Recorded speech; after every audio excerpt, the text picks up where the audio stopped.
Fala galera, aqui da garagem do Zé.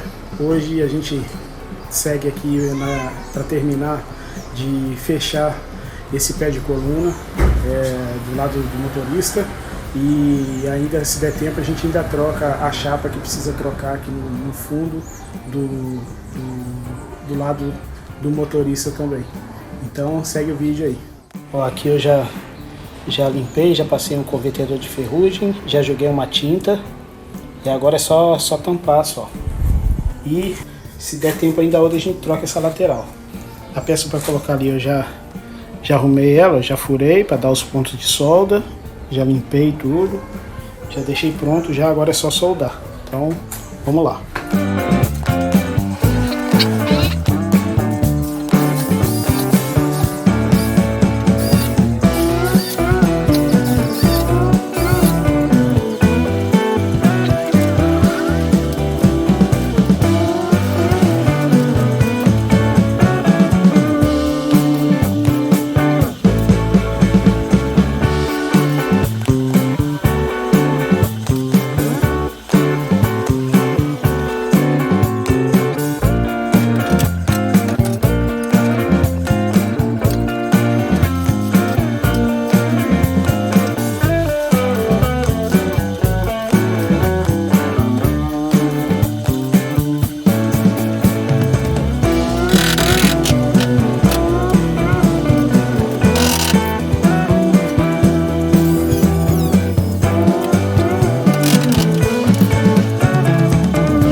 Isso. Isso. Mostra nessa ponta aí também. Aqui, ó. Isso.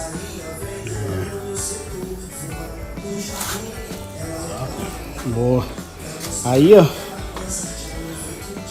Agora eu só preciso agora fazer uma intervenção na parte de cima aqui. Porque ela tá quebrada aqui, não sei. Que depois abrir e fazer uma intervenção ali. Ó. Precisa arrumar aquilo ali. E aí a gente consegue finalizar essa porta, terminar de acertar ela. Mas e aí fazer só um acerto de detalhe aqui desse vidro aqui. E tá certo, mas ó, no geral aí. Isso aí. Bom, conseguimos colocar a chapa aqui do lado de fora do paralama, conseguimos colocá-la no lugar e a gente termina por hoje. E eu sempre falo, se você gostou do vídeo, clique em curtir, não se esqueça de se inscrever no canal e deixe um comentário para a gente ver o que vocês estão achando sobre essa reforma do Fusca em casa. Não esqueça de compartilhar o vídeo com outras pessoas para que eles possam acompanhar essa saga aí. Então, eu vou ficando por aqui. Até a próxima. Valeu!